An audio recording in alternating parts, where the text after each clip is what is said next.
كلب لابرادور ريتريفر. وقبل ما نبدأ الفيديو علشان يوصلك كل جديد اعمل سبسكرايب وفعل الجرس.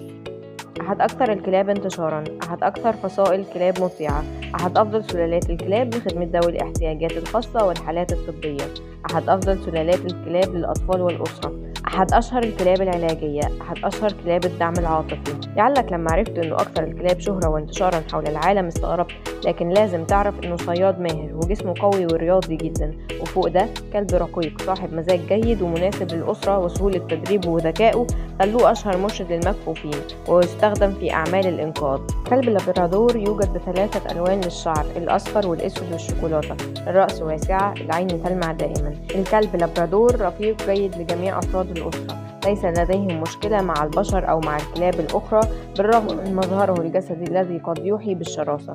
دون أي خوف يمكنك ترك الكلب مع الطفل حتى لو كان الطفل بضع سنوات فقط.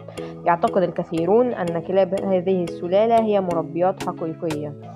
كلب رياضي ومتحمس ويحتاج الكثير من التمرينات الرياضية. بالنسبة لتصنيفات الحجم ينتمي لابرادور ريتريفر لمجموعة أنواع الكلاب الكبيرة الحجم، وبالنسبة لتصنيفات الوظائف ينتمي كلاب لابرادور ريتريفر إلى مجموعة أنواع الكلاب الرياضية.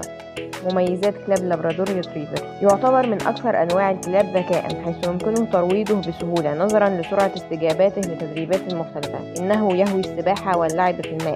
يتم استخدام اللابرادور مرارا وتكرارا في كلاب الإرشاد للمكفوفين. يبلغ ارتفاع الكلب القياسي عند الذراعين 56 سنتيمتر إلى 57 سنتيمتر، والإناث 54 سنتيمتر إلى 56 سنتيمتر. يعيش هذا الكلب من 15 ل 18 سنة. التغذية السليمة هي شرط أساسي لصحة أي كلب، خاصة عندما يكون أسلوب حياة نشط. بحب أعرفكم برضو أنه صاحب أرقام قياسية. لمدة 3 ثواني يكتسبون سرعة 20 كيلومتر في الساعة، الغوص على عمق 14 متر. حقيقة أخرى هي أن هذه الكلاب لا تشعر بالألم، لذا فإنها تهرول بجرأة إلى مركز الحريق أو الكارثة.